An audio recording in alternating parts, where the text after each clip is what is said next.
Hello, and welcome to day 2 of GatherVerse Fathom Summit.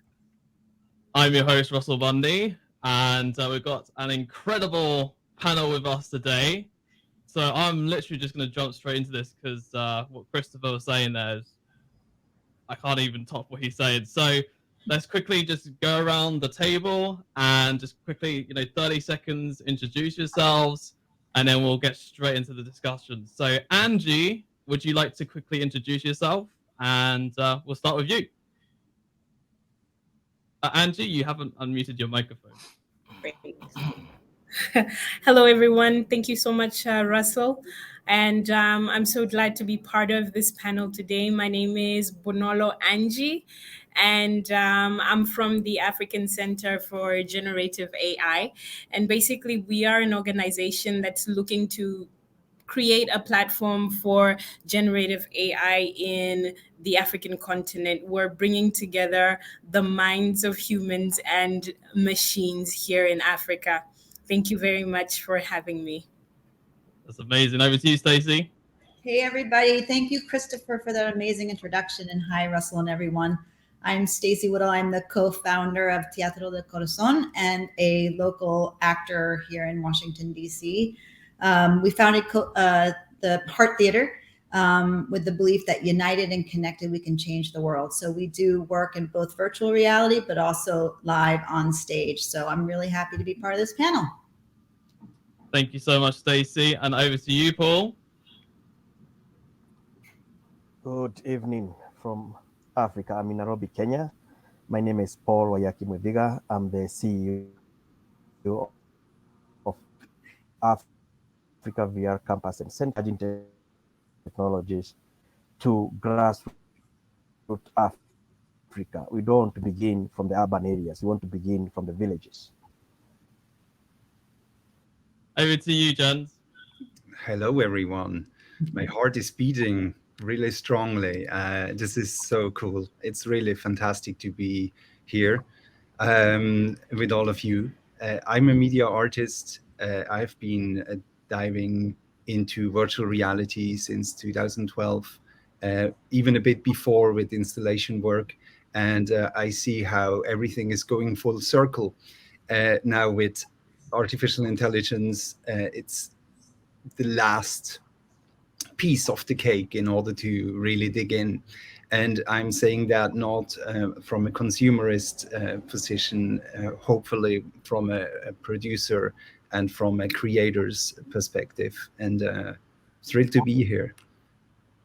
Thanks very much, Jens. And over to you, Jared. Hello, everyone. I'm Jared Arms, an AI artist at artwork.photo, which is an AI art platform created by childsextrafficking.org. I'm also a public speaker for childsextrafficking.org. So what we do is create AI and digital art to raise awareness around serious issues such as getting tongue-tied. Sexual exploitation, child sex trafficking, and what we do is basically like teach kids in the community how to develop technology such as AI art, but overall we use the funds from our programs to try to help out like with missing teens or homeless children. That's awesome, man.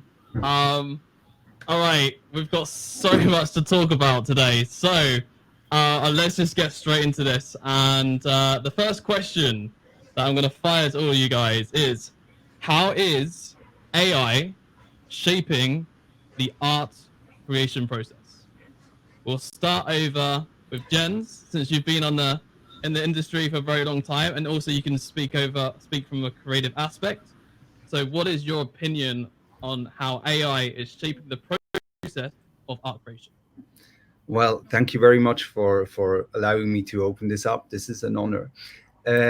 AI can definitely expedite the creation process and enable artists to break free from conventional constraints, and it can lead to unprecedented artistic expressions if we tap into AI, that's for sure.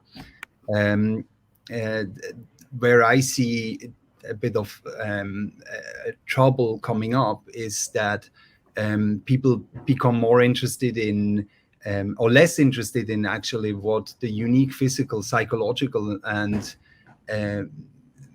mythical configuration of human existence represents if we just tap into AI in order to create something or even getting inspired. I have the notion that the inspiration part is enhanced, but it will never replace human inspiration. I 100% agree with that. And Angie is nodding her head there. So, Angie, I'm going to pass over the same question over to you. Would you like to continue from what Jens was saying? Yeah, I completely agree with Jens when he says that it will never replace, human inspiration. I see it as a tool basically that can be used by artists collaboratively in order to enhance that process of inspiration, because what it does for us is that the art is really inside of us. That's where art resides. And what AI can do for us is to help us to bring out the art that's within and basically make it a bit more tangible and visual, using tools such as DALL-E and Midjourney. When you are thinking in that inspiration stage and you want to create I don't know, anything really. The possibilities are limitless. And when I tell Midjourney to create for me a pink cat with zebra stripes, that is something that's within me because of my experiences and the sensations that I've gone through, the things that I've seen. But when I use the AI tools, that brings that whole image to someone else to be able to see what it is that I'm visualizing within me. So I totally agree. It's a tool. It's an enhancement to our creative processes and to the process of making art, but it can never replace that unique ability that humans have to be able to create art and to be creative. Yeah. I 100% agree. I mean, Midjourney is actually, I'm pretty sure, it's like the second most popular AI tool used for art generation. So, yeah, I mean, I've tried out myself and I've created some crazy things. So, but it kind of leads me on to my next question though. In how can AI be used to generate art inside the metaverse? Because of course it's a tool, an extension of your creation process, but how can the AI art be used inside the metaverse side? Is there like a different way in having to use that?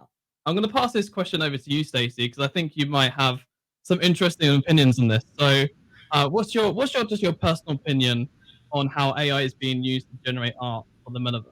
First of all, can I just step back for a second? Because I've done a poll of local artists here in Washington, D.C. And I think what Christopher said about access is so important before we even jump into the conversation. Because what I'm finding is there's a specific group of people who have kind of access and awareness and even analysis of these tools. And then there's this big swath of the creative community, like, I have no idea what this even means. Like, I literally have no idea what you're talking about.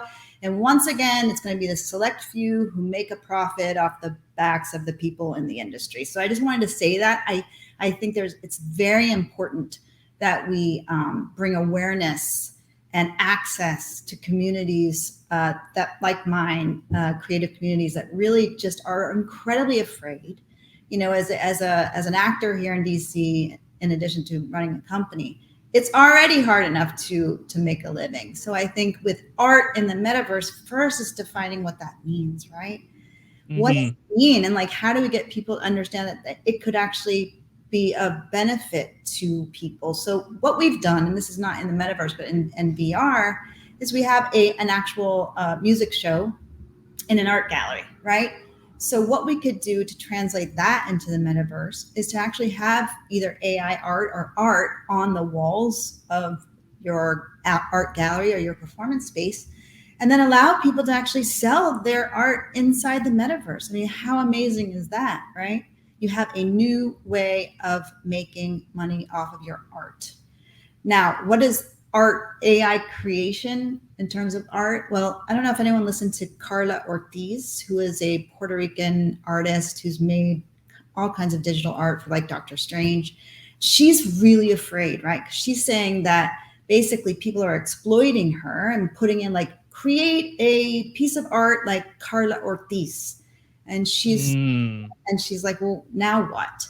So there's this whole aspect of this conversation about owning our data, owning this, and then giving people access. So sorry, that was a long preamble. I think I think it's really amazing, right? I see it. I love it. I use AI all the time. And I imagine like the positive is like seeing your own art in the walls and then having somebody, click onto it and buy it. So it's like a whole new source of revenue stream coming in for artists, so that it's not only do you sell your art in the physical space now, but it's also you sell your art in the virtual world too. Right. So it's combining that together. And actually, I do have an interesting stat for you, Stacey, that 50% of people that actually look at AI art actually know the difference between AI art and also human art, as in done virtually. Wow. So yeah, I was quite amazed about that too. So yeah. So let's kind of dive down that rabbit hole a little bit around the copyright side, because I actually read on the US Copyright Office, and they did a news article about a month or so ago where they said that they weren't going to basically offer copyright protection on AI generated art, only from human authorized art. And I can see you both nodding your heads over there. So Angie, I'm going to come back over to you. What's your opinion on that? And then Jared, I want to bring the question over to you as well and get your perspective on that. So Angie, do you want to just quickly answer that question? Angie, unmute again. Great. There we go. Got it. Awesome. Gets me every time. Russell, yeah, I think when it comes to things like that, I really am against the narrative of relegating every decision to basically AI. Let's create an ecosystem where artists that are creating art out there, whether physically or virtually, actually have a way to profit from their art as well. I mean, we can continue to shove things under the rug and not face things head on. But the truth of the matter is, we have to deal with these issues with great consideration for artists in both worlds and create a safe space such that artists aren't afraid that, okay, what's the point of even doing art if everyone's going to steal my style and use it for theirs? So I think the secret is to create a really safe space, a good environment where we're all benefiting from that unique ability to be able to create art. And Jared, I just want to get your opinion as well. What's your opinion on all this as well, quickly? For how AI is being used to generate art for the metaverse or the copyright issue? The copyright issue, yeah. Yeah, very interested to hear your perspective on that. Yeah, with certain editations, you'll be able to copyright the art. You just got to add your little customize it a little bit, and probably over time they'll switch that up. But right now you can still copyright, you just have to add like custom art to it, and that's one thing that we show our students. So maybe like not by default. Another thing is like certain clients that I work with that we're consulting with to help them with like content for their books or different illustrations or whatever, pretty much letting them know the same thing. So teaching them how they can edit the art that's being generated by AI to further copyright it. Okay, that's really interesting. Like I said, I'm not heavily in the copyright side, so I mean, even I'm learning from here, like so. And Paul, from I don't have a clue what's going over in Africa, so I would like to hear how Africa is kind of solving this problem from your country's point of view, with the copyright issues and AI, etc. We actually don't do countries. We actually to go continental, because first of all, even when we talk about the metaverse, when I stepped in the metaverse back in 2016, there was no African. Everywhere I go, people were shocked that I'm calling in from Africa. In fact, I had to do a lot of video verification to prove that I'm in Africa. So people were like, I'll call you after this to confirm that you're in Africa. So it was very much underrepresented. But in regards to the artificial intelligence, actually don't call it artificial intelligence. It's human extended intelligence because it was created by humans, and it is for us to bring in the ethical algorithms that will guide this AI and deep learning to project any item or any generated, whether it is an art, whether it is music, without being biased on what human beings tend to present in terms of ethical levels. But we do have barriers and we do have a lot of shortage in terms of representation. And I'll give you a very good and simple example. I'm wearing an African headdress. In my tribe, this represent a particular level of, the coming of age of a man. But when I enter the metaverse, I have not represented, avatar clothing that I can wear to show that I'm really an African. So I have to generate my avatar clothing using AI so that my avatar can be well represented with who I want to represent myself to be. So, by the way, as in regard to selling the art in the metaverse, whether it is generated or whether it is human created content, we tried that.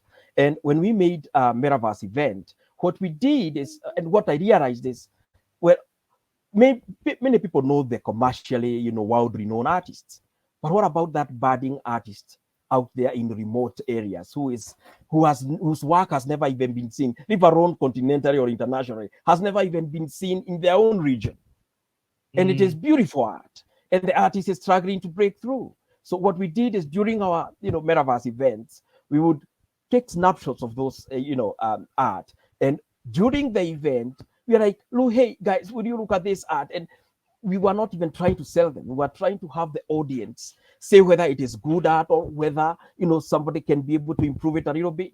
But we didn't end up having that. We ended up having customers buying the art, and we ended up giving the dollars back to the village artists who are down there. So we thought that was a very ethical way of using the metaverse. And yeah, in regards to AI, whether someone is putting text prompts to produce a theme, we know very well, till today, we have to admit the fact that handcrafted vehicles sell more than robot commercially built assembled vehicles.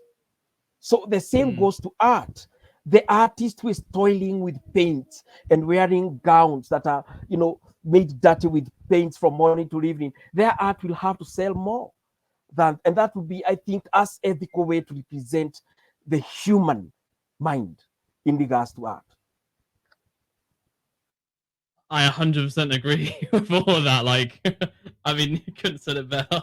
Like, I mean, and in regards to kind of like the copyright side, and just to kind of bring it back to the copyright discussion, the likes of DALL-E, ChatGPT, Google Bard, all these AI generative art creations, they're all being sued right now by artists, actors, writers, etc., because they're using all copyrighted content from the internet to generate their images, to generate their text, etc. And that just, it's crazy. Like, it's literally the most craziest thing I've ever seen in my life, and we're living through an absolute crazy time. So yeah, like, I honestly, I can't believe it. But anyway, I want to move this discussion on back to the ethical discussion. So, for example, what are like ethical considerations to consider when using AI to create the art in the metaverse? And I want to hand this over to you, Jens, because you're the guy that's been here longest. So go away, take it away. I don't really know whether I'm here longest. What happened when I was a child or younger, I had a huge, let's say, gift of getting a camera into my hand. And whatever I did back then was just through that camera I had at that moment. and whatever I created or was channeling to create was through that camera. Then it expanded into sculpture, and then I took wires and just worked with wires. I have the notion that the best way to go about it is actually forgetting a tiny little bit what we have available from the internet, and really start to take a deep look at nature and what surrounds us. And if we have the possibility to capture it with cameras or with even drawing it, then you have your own image.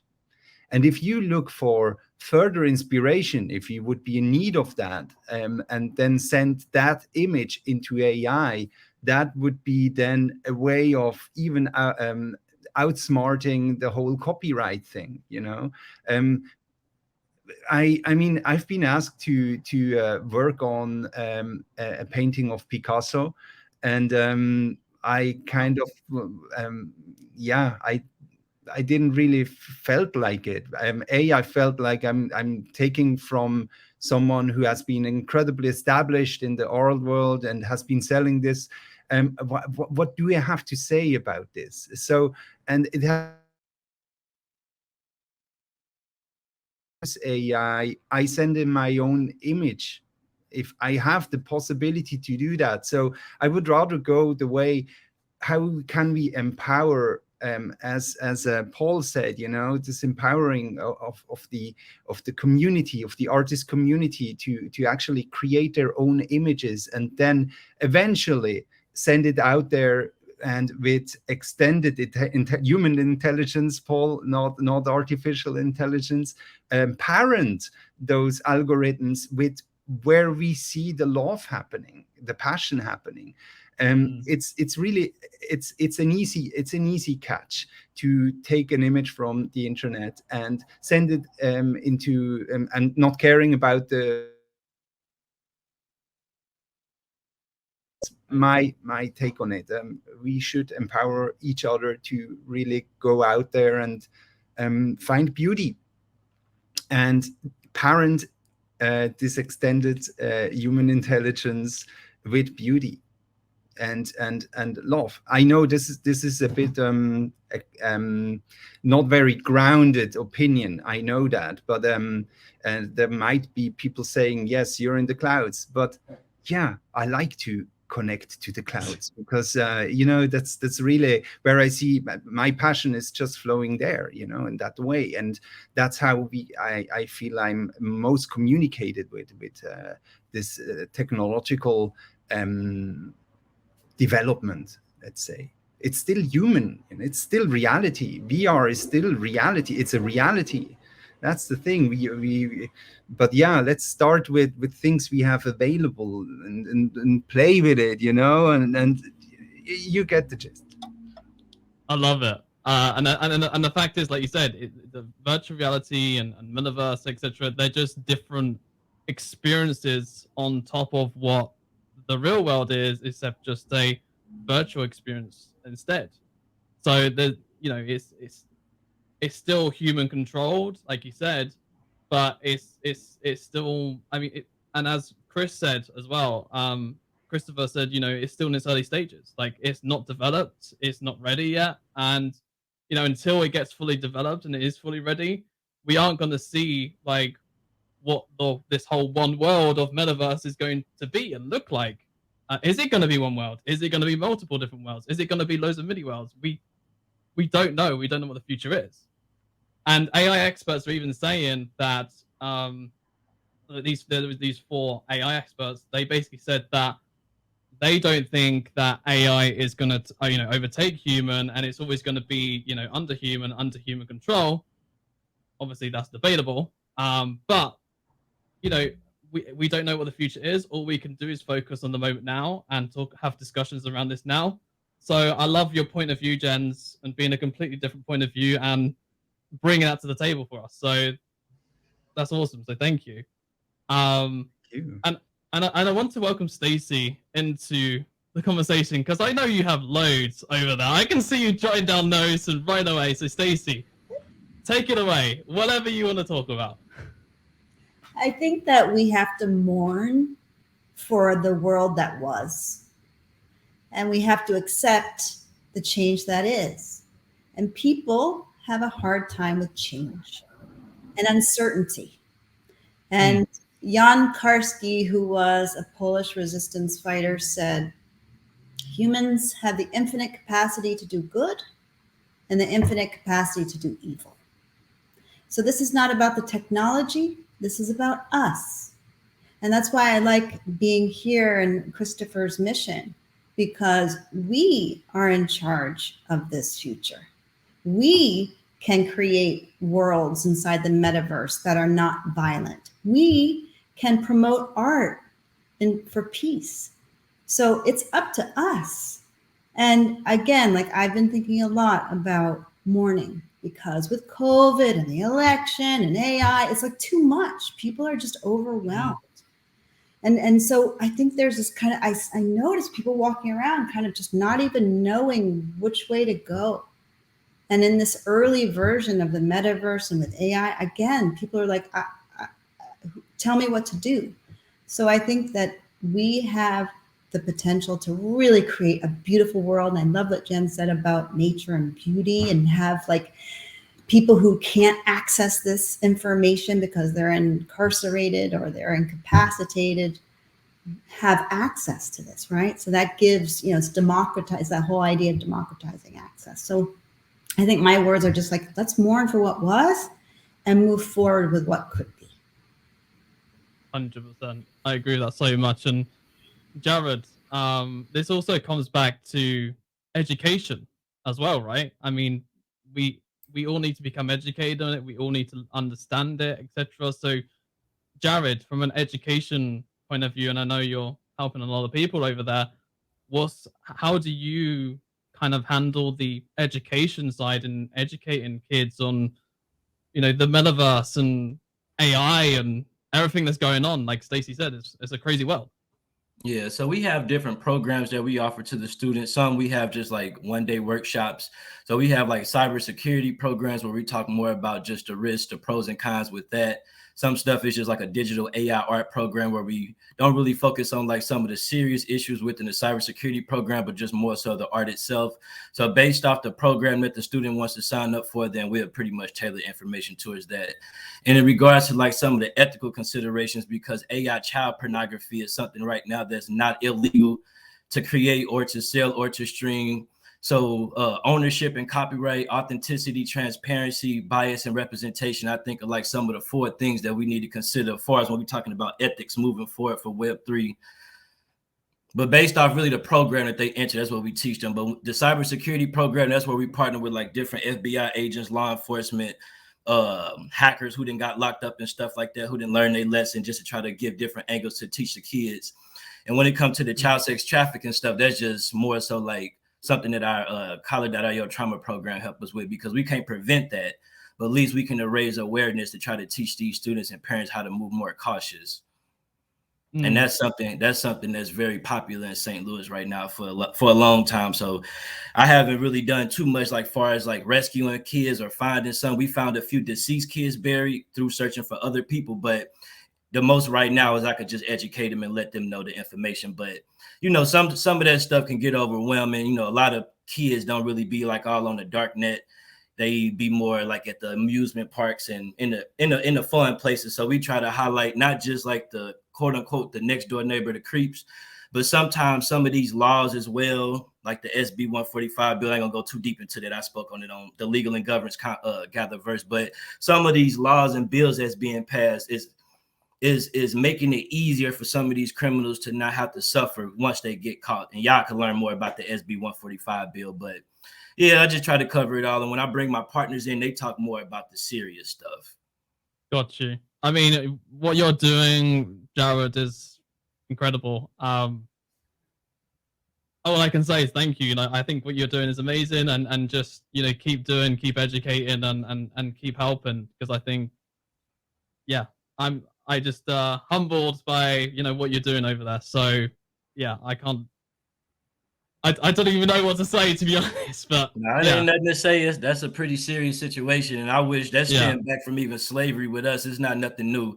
My problem that I'm trying to solve when it comes to Web3 and blockchain is trying to have some type of governance where we don't have when we're talking about a decentralized network that's irreversible, that's censorship resistant, when we're talking about unlawful content, not just child sexual exploitation, it could be illegal purchases, terroristic messages, not just trademark and copyright, those more mild issues. So that's something serious right now. That's crazy. That a lot we can't do nothing about it. So it's like, as we building it up, like Stacy was saying, we gonna do the right thing with it, but the majority of people that's using blockchain and cryptocurrencies using it for bad purposes.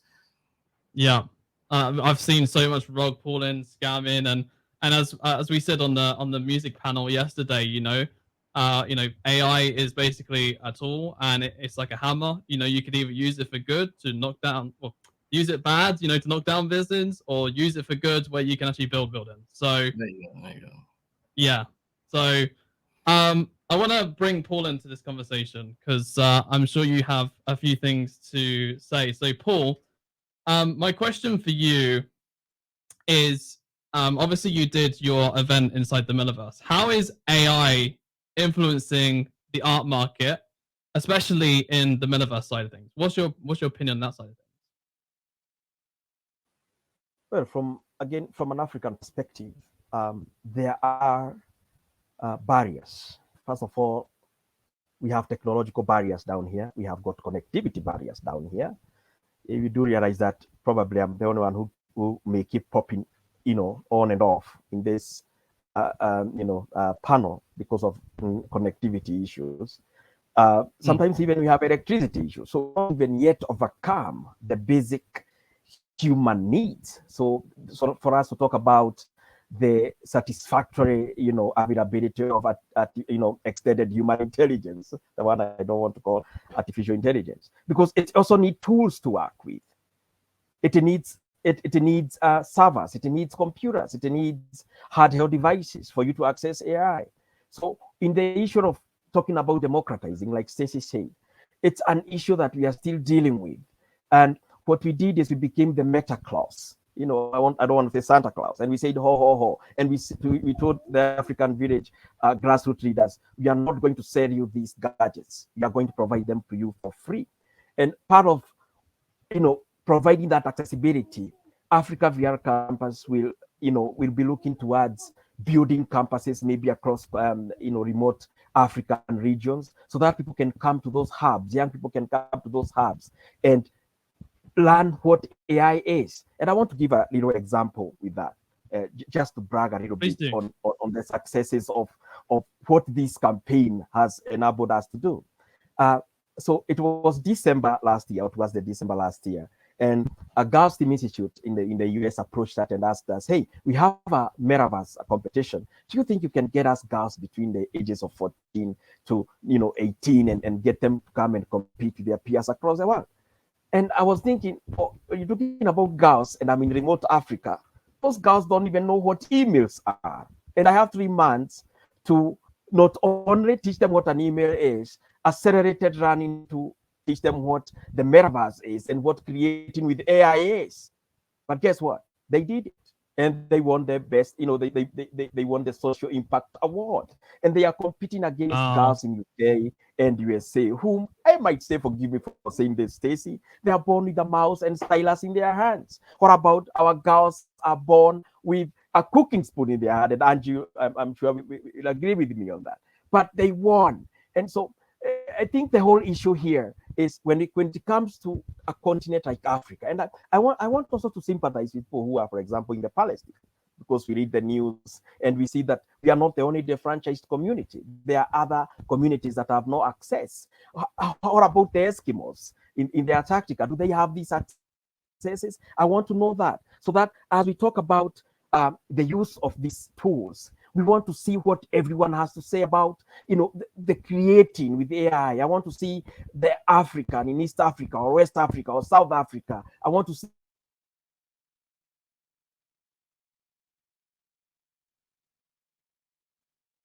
I think your audio's gone. Yeah, you dropped. But no, yeah, I mean, go ahead, Jens, if you want to jump in. Well, that was really powerful. That was incredibly powerful because I spent some time in Mexico, and as a Swiss guy coming from a very regulated society, having had the experience for 14 years to see poverty and underprivileged people from villages not having access, but then getting their hands on a creative process or a technological process, and then winning, because their creativity is unbiased. They are coming from they're connected. That's I don't know how to phrase this differently, but I never went to art school, for instance, and I think that speaks a bit to what Paul was mentioning, that the people that don't get an proper education, long university education, and come from places that are really rudimentary, they have way more creative impulses that solve problems. And yeah, Paul, amazing what you just brought to the table. I think that's exactly where we have to emphasize our educational efforts. Let's say, it's not a years and years education. No, let's have them understand just the principles, what they can do with this. With these new technologies, and then guide them, parent them. The same happens with AI. We have to parent AI or this extended intelligence. So that, I mean, like, yeah, I don't even know what to say to that, to be honest. But yeah, I mean, I can speak from a personal perspective as well, and I can relate to, how just to me personally, when I see art, in a gallery that's actually done by a person and physically there, and they spent days, weeks, months creating that, I think that's absolutely amazing and beautiful. And then when I see, digital art, sometimes I'm a bit like, oh, I mean, it kind of took you like a couple seconds to make that, but in actual fact, there still is a creative process behind that where you still have to describe exactly what you want. And yeah, I think that's, there's still so much creativity in AI. But again, like, is it the same as physical? I mean, it's debatable, right? Like there's a place here in London called W1 Creates, which is actually dedicated to digitize AI art. That's literally all they do there. So anyone who like comes to London and wants to like show off their AI art, they come to W1 Creates, and that venue has done so many awesome showcases for all different artists around the world, and helped promote them and everything. So yeah. So anyway, moving on with the discussion. So,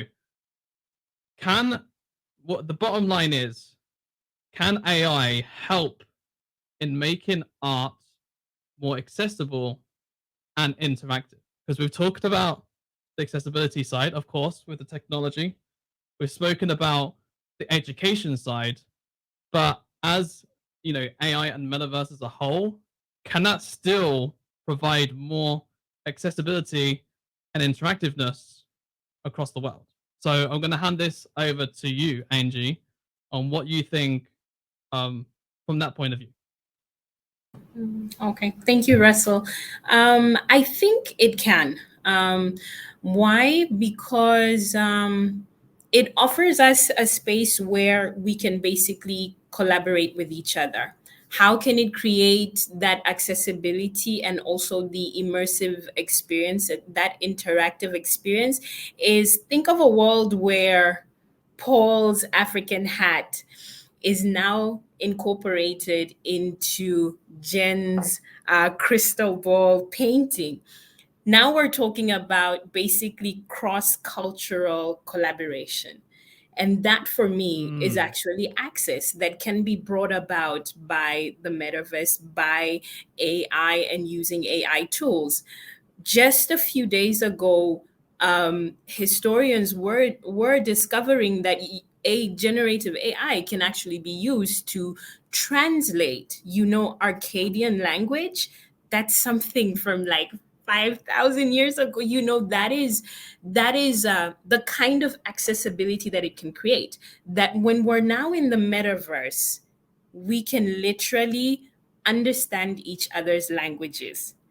Imagine me today talking to a local Aborigine and I can actually interpret what they're saying, and they could vice versa interpret my native African language. So, in terms of accessibility, I'm thinking, and also immersive experiences, I'm thinking that the accessibility that metaverse and AI tools can give us is that cross cultural, that integration of the way that we express ourselves in terms of art. Yeah.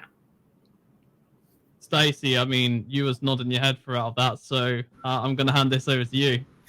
Yeah, Angie, I love that. I love that whole cross-cultural component. It's also more, to me, around no borders. And also no one's in charge. So no one can tell us that we can't or can go into a particular space, right?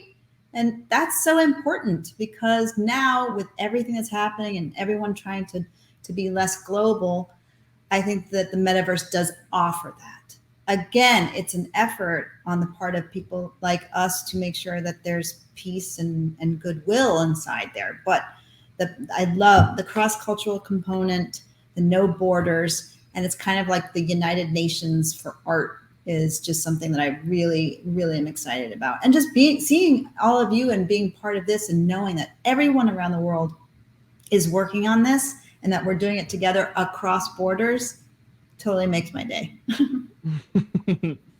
And I'm just gonna kind of go more in depth on the cultural side, because before I came on to here, I was actually reading an article, and they were saying about how AI was going to make cultural images boring, which I thought was a very weird and interesting perspective. I didn't read the whole article because I'm like, how's that possible? So I was like, yeah, let's skip past that one. But I mean, like, I just don't see how that could be possible, because I think the cross cultural thing that you were saying, Angie, is really awesome. Like, I think that's the future, and the no border crossing. And Jared, you was going nodding your head throughout what Angie and Stacey were saying. So please do chip in on this as well. No, I was just agreeing with everything that they were saying. I love it. Yeah, I think being able to create art in real time based off user interactions is like priceless. I know we'll be closing soon, but if I could squeeze it in, we recently just closed a new partnership with Aldi's. They had cut a check to us for our food program. So we'll be launching like a few suicide prevention events soon, and using like healthy food AI art to try to even raise more awareness and stuff. Like, I love it. I love it. I think what Jen was saying too, though, you know, connecting with real artists and stuff like that. I'm always inspired to like learn, like, because it's just prompts for us, but for them, it's actual talent, and they have actual vision and stuff. So we can only see as far as like where these AI platforms are taking us, but they can take us in a whole new realm and things like that. So I just try to customize mine. But yeah, being able to create art that's personalized to the user experience in real time, I think is something new and very exciting. And we shouldn't try to put pressure on like real artists to keep up with that type of volume, because it's a lot of content that's needed for that. 100%. And one thing that I'm just going to jump on this too. One thing that I've noticed when generated art and generated music, etc. I mean, for example, on the music panel yesterday, I was saying about how there's this AI generated music group of 4 individuals where they're completely AI generated, and they had like over 20 million streams on Spotify, and they basically got all the revenue from that into the tech company rather than the creators getting that money, which is a debate that I think creators should be getting that money, not tech companies. So yeah, I mean, so anyway, I do want to kind of just jump onto this last question because I want to get all your opinions on this quickly. So, how do you envision the future of AI? And who wants to jump in on this? Put your hand up. Just say me, and whoever wants to jump in this first, you can jump. I'll tell you what, Stacey, you take it away. Go on, Stacey, you can do it. How do I envision the future of AI? Yeah, what's your personal thoughts on the future of AI? Where do you think that it's going to go? Do you think it's going to get better, get worse? Is it going to make things more accessible, not accessible? What's just your personal opinion on the future of it? I think it will be all of those things, right? And nothing is a linear journey, and I think we're going to have to go backwards to go forward. You know, there are many doomsday people who say that the world will end, and there are many who say that's overstated. So I don't think we really know. I think it's just up to us, people like us who actually are doing this for good, to dictate the future. Being in DC, you know, we've gone and spoken to a few different senators about humane AI, and people are listening. So I think if, you know, regulations are in place, that we have the chance, but at the same time, I guess the answer is, I don't know. Or as my friend says, never say that. But as my friend says, you know, he doesn't have a crystal ball. So, but yeah, does anyone want to put their personal opinion on the future, what they think the future might be? Jared, go ahead. Yeah, I believe that I try to make my little notes down. Let me check them. Okay. So I believe that for now, of course, we're doing like the prompts, but I believe in the future, who knows, like Stacey said, but maybe some of these AI algorithms will become artists themselves, replacing humans to even use prompts. So I'm interested to see if that can ever happen. Interesting perspective. Go ahead, Angie.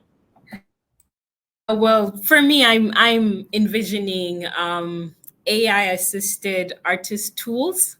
I mean, if you dig down in history, going back in African history, we literally have artifacts that were used to make art.